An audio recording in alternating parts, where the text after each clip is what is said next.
so lieb, Oma so nett. Ach, wenn ich dich, meine Oma, nicht hätt, wär's auf der Welt so traurig und leer. Denn eine Oma wie die gibt's nie mehr. Ich hab die beste Oma, die liebste von der Welt. Bei ihr, da darf ich alles, wie mir es grad gefällt.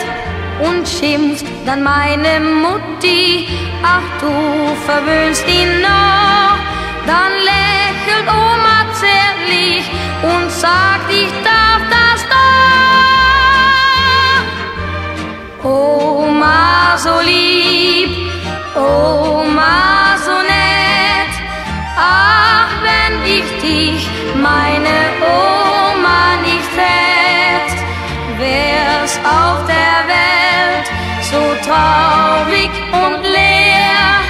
Denn eine Oma wie die gibt's nie mehr. In Omas kleinem Zimmer sitz ich so gern bei ihr. Sie weiß die schönsten Märchen und die erzählt sie mir. Ich streichle ihre Hände und schaut sie mich dann an und fragt, was ist mein Junge? Sag ich ganz leise dann. Oma so lieb,